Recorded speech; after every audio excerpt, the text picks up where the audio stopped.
Oi, gente. Então, hoje eu queria sair um pouco das aplicações e dos problemas que a gente geralmente resolve. Eu vou tentar entrar em alguns conceitos e técnicas importantes que nós mesmos já utilizamos para resolver, mesmo que implicitamente, certo? Alguns dos problemas que a gente já passou por aqui. Eu vou tentar passar para vocês da forma mais intuitiva possível. Só que eu quero deixar bem claro que nós vamos pesar um pouco mais na parte teórica dessa aula, certo? Então, para vocês entenderem o que a gente vai fazer, eu vou resolver um problema brinquedo, certo? Não sei se vocês conhecem um termo, mas um problema brinquedo é basicamente um problema que não tem nenhuma aplicação prática aparente, certo? Pode até ter que tenha, mas não é o nosso foco aqui. Mas ele é útil porque ele serve para demonstrar esse conceito ou essa técnica, certo? Então, basicamente, um problema brinquedo é um problema feito para ser um problema didático, não um problema útil. Ok? Então mantenham isso em mente. E caso vocês consigam pensar em alguma aplicação para o que eu vou passar aqui para vocês hoje, ótimo, vocês podem colocar aí na seção de comentários que eu vou dar uma olhada e ver quais foram as mais criativas. Certo? Então tudo bem, vamos lá. Então o problema que a gente vai resolver aqui hoje é o problema do ladrilhamento unidimensional. Então é um nome difícil para explicar uma coisa bem fácil. Então basicamente o que? Nós temos uma linha reta, certo? Nós queremos distribuir ladrilhos aqui. Basicamente isso. Então, aqui eu tenho duas opções de ladrilhos. Eu tenho o ladrilho vermelho, que tem 1 de largura, e eu tenho um ladrilho azul, que tem 2 de largura, certo? Como esse problema aqui ele é unidimensional, só importa para a gente a largura. A altura dos dois não importa para a gente. Ok? Quais são as formas que a gente tem de preencher essa linha branca aqui? Então, eu posso colocar, por exemplo, 8 ladrilhos vermelhos lado a lado. Então, a gente sabe que essa linha branca aqui tem 8 de largura, certo? Então, qual outra forma que a gente tem aqui de preencher essa linha aqui? Eu poderia usar, ao invés de 8 vermelhos, 4 azuis, certo? E eu preencheria isso tudo aqui também. Ou poderia, por exemplo, usar 6 vermelhos e um azul, certo? E esse azul está aqui na posição 1 e 2, certo? Mas ele poderia estar na 2 e 3, 3 e 4, 4 e 5, 6, 6 e 7 e 7 e 8. Poderia estar em qualquer parte dessa linha aqui. A gente também poderia usar dois ladrilhos azuis, nada impede a gente. Eles poderiam estar juntos, separados, podia estar um na ponta, outro na outra. Enfim, o que a gente quer aqui é descobrir todas as possibilidades, certo? Quantas são e quais são. Então, como é que a gente faz isso? Quando a gente está tentando resolver um problema que a gente não tem uma ideia clara como abordar ele, nós geralmente usamos o que a gente chama de algoritmo Geno, certo? Que é qual é a forma mais fácil que eu consigo pensar de resolver esse problema.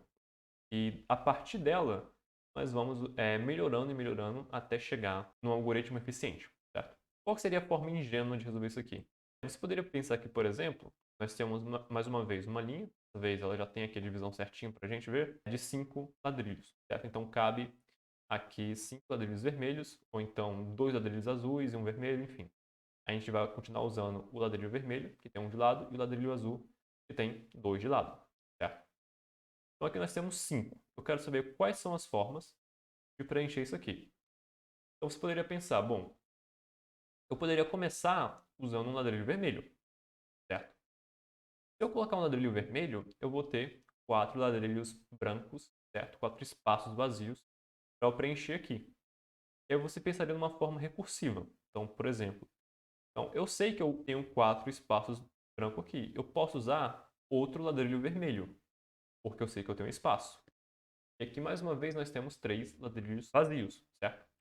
Então, eu posso colocar mais um ladrilho vermelho, e aí eu vou ter 2 espaços. Mais um, eu vou ter apenas um espaço.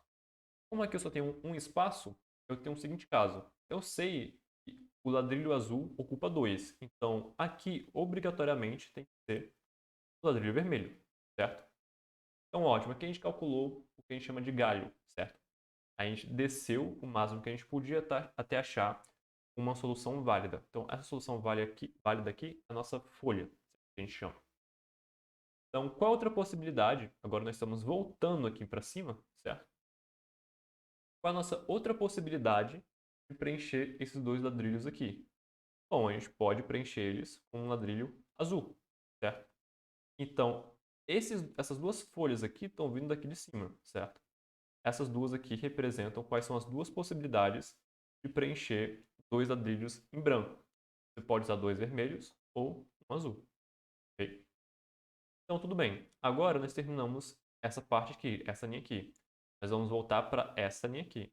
Qual é a outra forma de usar os ladrilhos que a gente tem para preencher esse ladrilho de 3 aqui? Nós podemos, por exemplo, colocar um ladrilho azul, certo? Aqui a gente já viu que o vermelho vai deixar 2 livres para a gente. E aqui a gente colocou um azul. O azul vai deixar um livre para a gente. Nós já vimos, quando a gente tem um ladrilho livre, a nossa única opção é o ladrilho vermelho. Então a gente vai substituir. Então aqui a gente teve que recalcular, mas tudo bem, porque não foi um grande passo assim, certo? Então o que vai acontecer? Aqui eu já calculei quais são as formas de preencher esses 3 ladrilhos aqui. Eu posso usar 3 ladrilhos vermelhos, um ladrilho azul e um ladrilho vermelho, ou um vermelho e um azul, certo? Então 3 possibilidades de preencher esse cara aqui. Ótimo. Agora vai ficar interessante, porque eu vou voltar aqui para cima. E o que acontece? Eu já vi o que vai dar, certo? Se eu colocar um ladrilho vermelho. Se eu colocasse um ladrilho vermelho, eu vinha para esse caso aqui, certo? E esse caso aqui tem essas 3 possibilidades, essa e essa. Só que o que vocês podem perceber aqui é que quando eu coloquei o ladrilho azul, eu tenho algo parecido. O que vai acontecer é que eu vou ter que recalcular quais são as formas de preencher 2 ladrilhos brancos. Eu vou ter que, daqui, recalcular essas 2 possibilidades para poder colocar aqui em cima, certo? Então é como se eu estivesse abrindo de novo esse galho aqui, essas 2 folhas aqui, certo? Pior ainda vai ser quando a gente voltar aqui para cima e tentar colocar o ladrilho azul ao invés do ladrilho vermelho. Porque agora nós vamos ter que recalcular tudo que está embaixo do 3, certo? Então, ou seja, nós vamos ter que recalcular 1, 2, 3 possibilidades, certo? E vamos ter que passar mais por alguns galhos. Então, pode não parecer muito para vocês, mas se a gente considerar que a gente tem um problema de tamanho 5, nós recalculamos uma vez o problema de tamanho 3, uma vez o problema de tamanho 2, certo? Aqui e aqui, uma vez o problema de tamanho 1.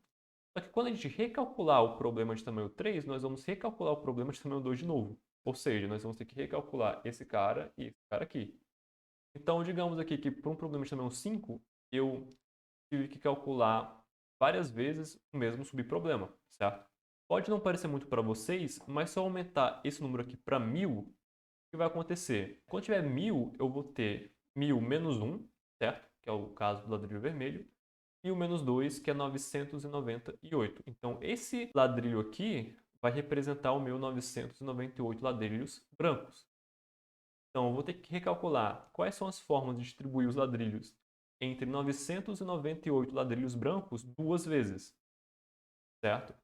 E depois 997, depois 996. Então, isso aqui vai ficar muito grande, o Sol vai explodir e a gente não vai terminar de calcular o nosso problema, certo? Então, como é que a gente faz isso aqui ser eficiente? Como é que a gente faz para não ter que recalcular tudo isso aqui? A gente vai usar uma técnica da programação dinâmica, certo? Chamada de memorização. Então, o que acontece? Basicamente, ao invés de recalcular, eu vou inventar uma forma de lembrar dos resultados, certo? E quando eu lembrar dos resultados, eu chegar no mesmo problema, ao invés de recalcular ele, eu vou simplesmente reutilizar a resposta, ok?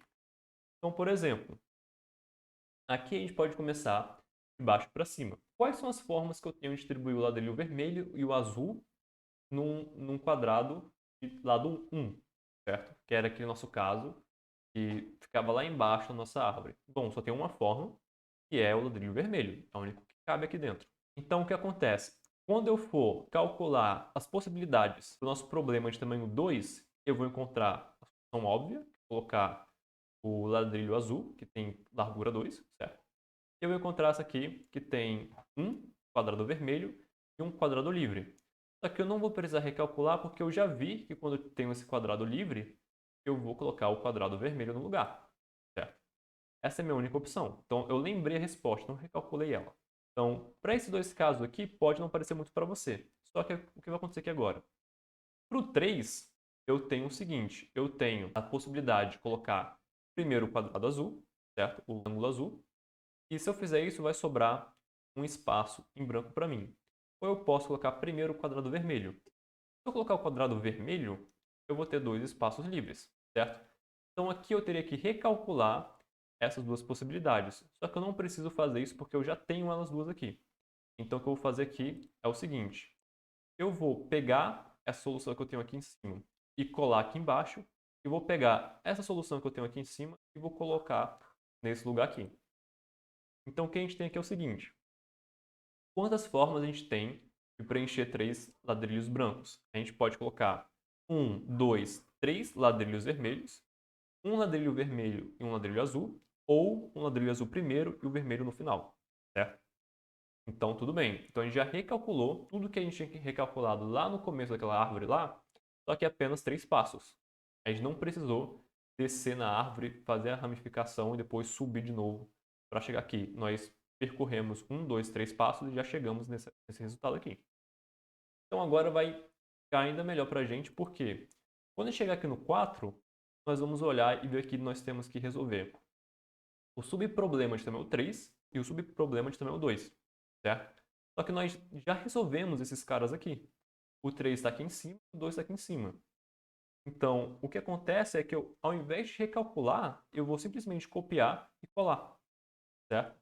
Então, quais são as formas que eu tenho de distribuir ladrilhos num espaço de largura 4? Eu posso colocar 1, 2, 3, 4 ladrilhos vermelhos, 2 vermelhos e um azul no final, um vermelho, um azul e um vermelho, certo? Um azul e dois vermelhos no final, ou dois azuis. Então eu tenho uma, duas, três, quatro, 5 possibilidades. Eu não tive que recalcular nada, eu apenas copiei e colei, certo?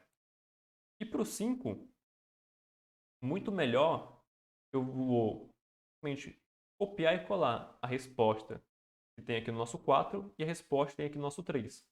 Então eu sei que no nosso 4 nós tínhamos 5 respostas, certo? 1, 2, 3, 4, 5. Eu tenho 5 respostas aqui no 4 e eu tenho 3 respostas no 3. Quantas respostas vocês acham que vai ter aqui no 5? Pode ver. 1, 5 vermelhos, 2, 3 vermelhos e um azul, 3, 2 vermelhos, um azul no meio e um vermelho, 3, certo? Um vermelho e 3 azuis, perdão, que é 4, né? 5, um vermelho e 2 azuis, 6, 7, 8. Eu tenho uma soma dessas duas possibilidades, certo? Então, o que acontece? Se isso aqui fosse 1000 de tamanho, se esse último passo aqui fosse 1000 de tamanho, eu vou voltar aqui o slide, esse ângulo aqui de tamanho 4 teria tamanho 1000 menos 1, 999. Esse tamanho aqui, esse ladrilho aqui de tamanho 3, teria 1000 menos 2, 998. Imagina ter que recalcular tudo que eu já fiz 1000 passos para trás. Eu demoraria para sempre, certo? Ao invés disso, eu simplesmente vou copiar e colar a solução. Então, ao invés de tomar um tempo, sei lá, exponencial para fazer, eu tomei um tempo linear, certo? Eu comecei aqui no caso mais simples, aqui em cima, e fui descendo essa prioridade aqui até chegar no 5, ou no 1000, no caso, né? E achar todas as possibilidades. Então, a gente transformou algo provavelmente nunca terminaria de rodar, para algo que a gente pode, com certa certeza, com certa segurança, esperar que encontre uma solução. Então, o que a gente vai fazer aqui agora é desenvolver esse algoritmo aqui para fazer o uso dessa memorização. Okay?